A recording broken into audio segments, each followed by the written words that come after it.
I have 5 years worth of evidence that Tony Khan is a pretty decent booker, right? Like he has booked the number 2 wrestling promotion in the world for 5 years and started out on a 3-month television deal, secured a bigger deal after that, and then secured 2 more primetime television spots and is now in a prime position to get probably not $1 billion television deal, but to get a significant increase on those rights fees and be sustainable for years to come, as well as a profitable, which leads me to my next story. Can I throw a controversial topic at you? Go ahead. In the post-territorial era, I'd say he's the second most important. I'd say he's the second most successful promoter in the history of pro wrestling. I mean, like you if you're just gonna wipe out everything pre-1984. Yeah, because that change. That's the change in business, right? I think like pro wrestling. There's like I think like 1948 with the establishment of the NWA, 1963 with when WWF and AWA split off from the NWA, and 1984. I think those are like years you could actually like quantify as those are specific beginnings of eras. And I think in the post-territorial era, it's undeniable. Tony's the second most important promoter. Like you could say, what about Eric Bischoff? Eric Bischoff ran that company into the ground. Don't let Evan Husney tell you different. Well, not only, but he, like, Tony Khan has already outlasted him. He might not have reached the heights that WWE reached, but he not only he outlasted him, and he's about to be like profitable by a wide margin, and he will have like television rights fees coming in that's going to sustain them for a long, long time, right? Unless he decides to blow it on Shane McMahon and Goldberg and guys like, and just totally like blow all the money, which I don't know that he's going to do. I mean, he does have a pretty freaking bloated roster. I think once he gets his rights, well, you know what? And somebody's like, well, he's not successful yet because he hasn't profited yet. And I'm like, well, hold on. All that money that he's been spending is just to build the company, is to get the sustainability, to get to profitability. And then I listed off 5 dominant companies in the world today that had years and years of losses before they were able to turn a profit. And I cited Amazon, Spotify, Microsoft, like all those companies were Apple, Walmart, like a lot of the biggest companies in the world, were money losers for years, is because they were investing into their company and then they were able to become profitable with a smart business plan. And I think that's what's happening here. Now, we could definitely be on the show next week and find out that he blew the TV deal, which is what we're going to be talking about next. AEW and we got to worry about. Yeah. AEW and Warner Brothers Discovery, their exclusive rights negotiation window has ended, according to Sean Ross Sapp. We thought it ended, a little bit ago, based off of BJ Bethel's reporting, but Sean Ross Sapp is reporting that it's just now ended. I don't know if it was like today, but he said very, very recently. I don't have the exact quote in front of me, but now which means they're open to negotiating with other companies, man. But that doesn't mean that WBD still doesn't have a deal in principle. I think they probably still have a deal on paper, but they're just so focused on this NBA thing that AEW is kind of taking a backside. Should Tony Khan, be out there hustling for a backup plan should this WBD thing go south? Yeah, absolutely. So here's the thing, right? We've heard multiple dates. We were talking about this with a friend of ours, so we'll go nameless. There's been multiple dates floated as when this period ended, and we kind of theorized, no proof, just some dude spitballing, that the deals have been extended in like handshake deals. Well, hey, let's kick the can a month. Give us another month. And Tony has given them extra time because like they've had a good relationship together, and Tony has been a great partner for Warner Brothers Discovery, right? Like that's the most like AEW is the most successful Warner Discovery property of the last like half decade. Like seriously, like as far as like being a consistent ratings winner 52 weeks a year, like other than the NBA, that's their best show is Dynamite. So the problem, and if you read TV, like first of all, if you get your news from anybody who tweets about wrestling other than Dave Meltzer, you're dumb. If you read TV people and what they say, TV people have been talking for a long time about how David Zaslav is a complete moron. He botched the NBA deal almost on purpose. He told the NBA to go seek another offer. He didn't have to do that. And they went to Amazon and got that offer. And then he was like, whoa, huh? I was like, What? wait a minute, It's I like, didn't mean that. it's like telling your wife, yes, we can have an open relationship.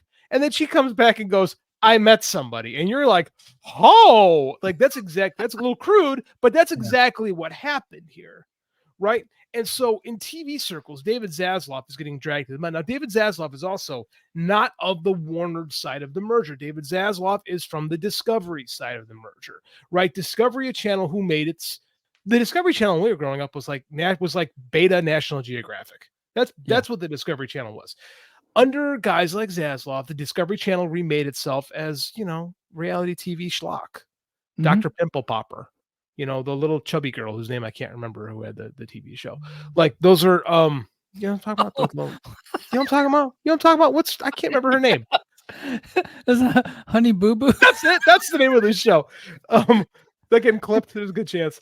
But that's the shows that they got successful on. And they made a lot of money. And because Warner culture for decades, no matter who is running the ship, Warner culture is always a freaking disaster.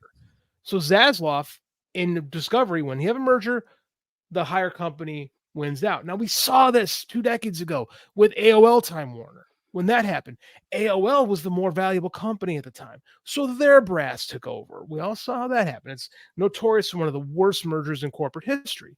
Well, we might have a new contender for that. And ironically enough, it's kind of the same company.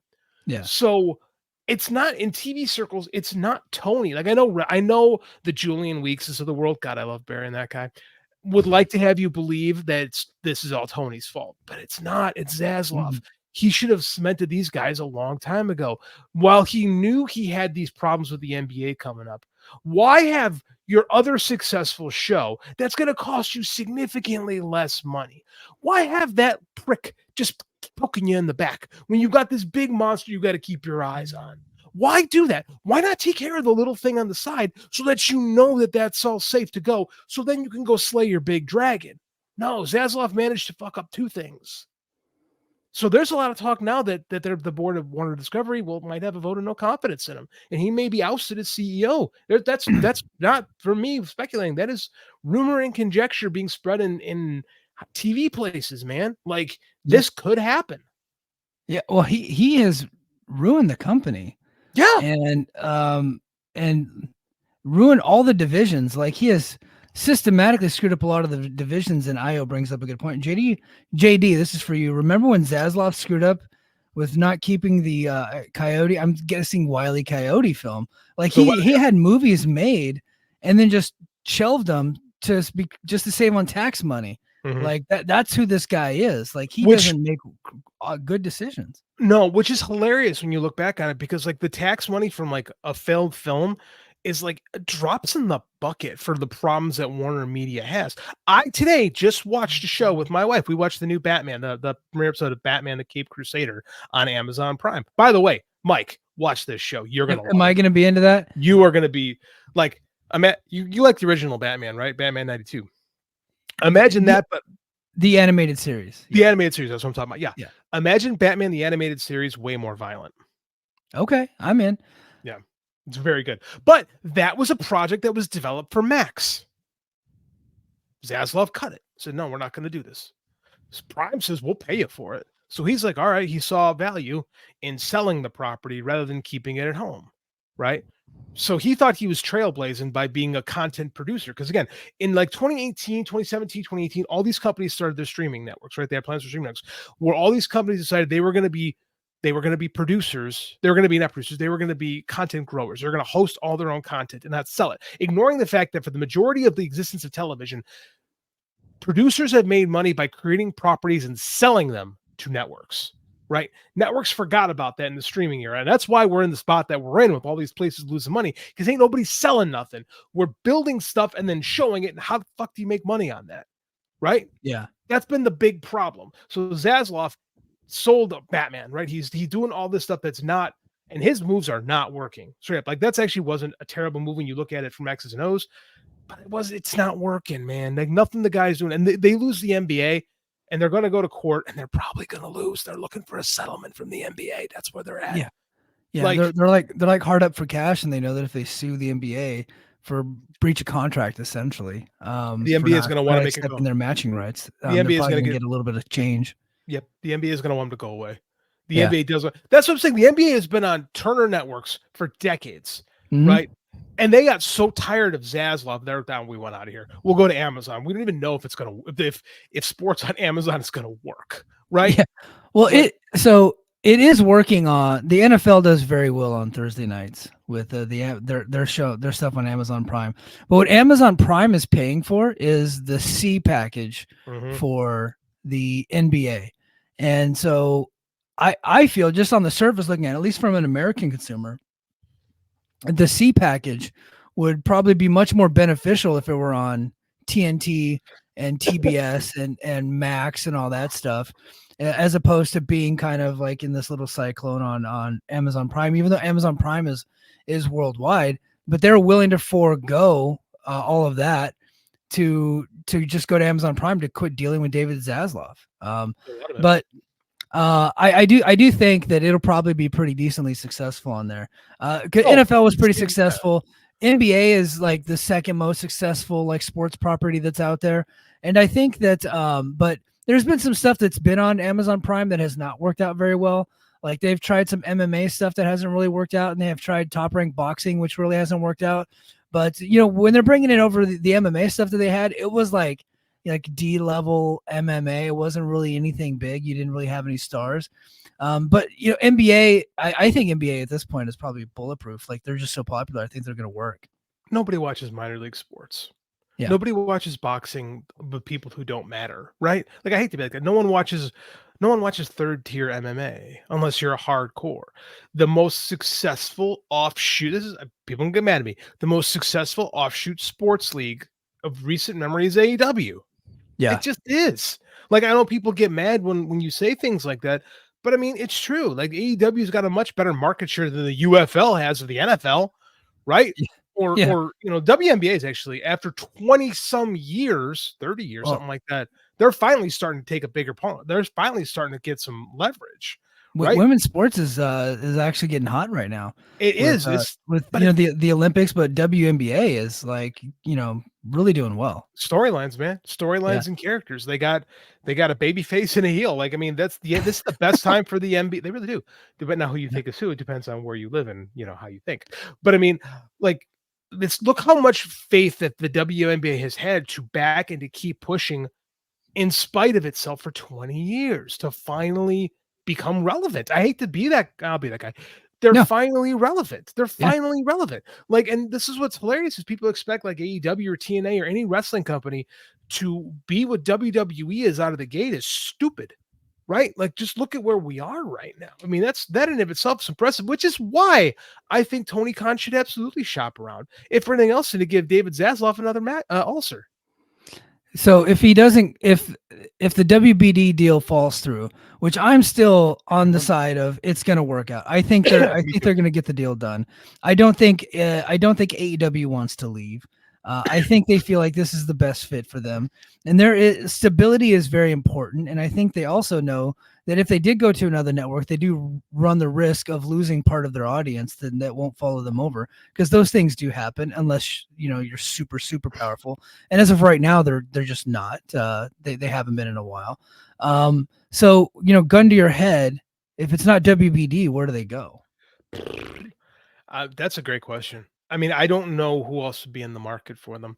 I mean, like if we're talking cable TV, FX, I could see Yeah. something like that. Maybe, I mean, there was a time I would have said ESPN, maybe one of the smaller ESPNs might pick them up. But with that stuff, but with what's going on with Endeavor, I don't think that's going to happen now. I mean, like, Yeah. who? There'd be too many preemptions on ESPN because real sports is always going to take precedence. Well, I meant with part of that because ESPN's building that entire network, that streaming network, right? Oh yes, they're going to need content for that, so that's still a possibility in my mind. I don't know where you get it. I mean, like there could be a stupid deal from Hulu or from Amazon or from something for them. I don't think that that them just going completely streaming would be off the table. I didn't say. You know what I mean? I don't think. I think here's the deal. Excuse me, I just choked on some water. You take the money. Yeah. Right. You got to take the money. And if the money is really great to go streaming, you got to do it. right? Yeah.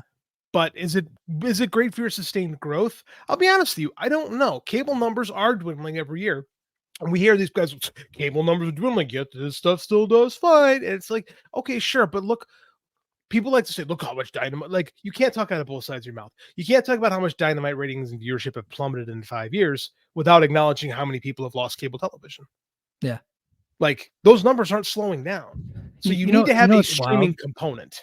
Yeah, you know what's wild? I was working on something for Brace for Impact, because I've had some TNA fans like, kind of getting stirred up about the possibility of TNA going to Sci-Fi. This is just a fan drummed up fantasy rumor that they're starting, right?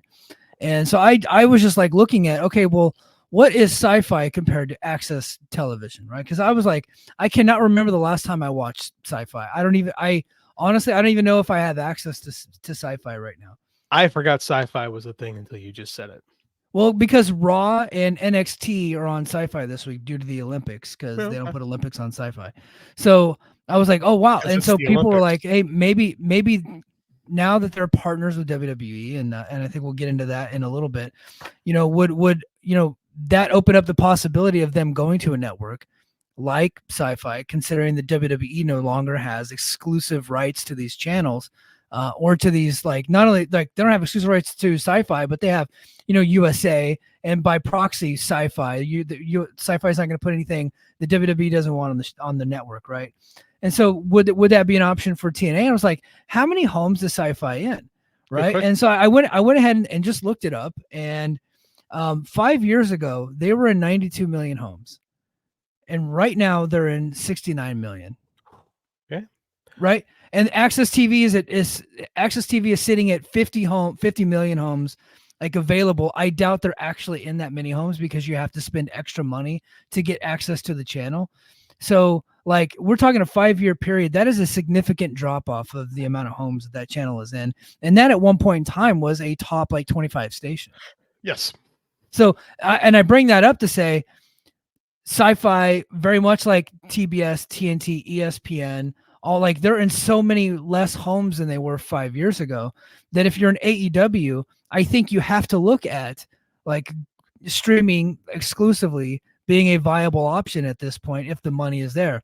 Much like, hey, look, if NBA goes to Amazon, you might want to call Amazon to see if Wednesday nights are available, right? Mhm. Like, you might want to call, like, I don't know if Hulu's spending money, but we brought up ESPN Plus. That could be a home for AEW, if just be exclusive on there, because there would be no preemption issues, because they can stream as many different things as they want. Mike, do you know who owns Hulu? Disney. Disney. Disney got Yeah. money. Disney don't have a problem spending money. Oh yeah. So yeah, this is, you have to have a streaming component, because, like, as much as we fight, there's people that still fight this. Cable is shrinking. It just is. Is it going to go away? Probably not. There will always probably be a market for it, but will it be what it was in the 2000s, right? Or the 90s? No, those days are gone. Streaming is just, it's not the future, it's the present. Now, what is streaming in 5 years? That's the question, is we don't know. Yeah. Like, they grew too fast, right? It's not sustainable. Like I said, there's not enough money in production, right? Mhm. Production sellers have to sell things to networks. When networks are generating their own content, there's not opportunity to make money. When there's no syndication, it's hard to struggle. Like Big Bang Theory, Friends, those things are going to make money forever because of the syndication deals. This is the problems, right? The subscription model, it's not sustainable, right? Like, not having advertising is not sustainable for these things. This is why there's so much struggle going on right now. So what streaming is today and what it is in 5 years could be completely different. AEW now, they have currently no streaming, right? Right. Mainstream streaming currently. They need it for their future sustainability. That's why any deal with WBD has to include Max.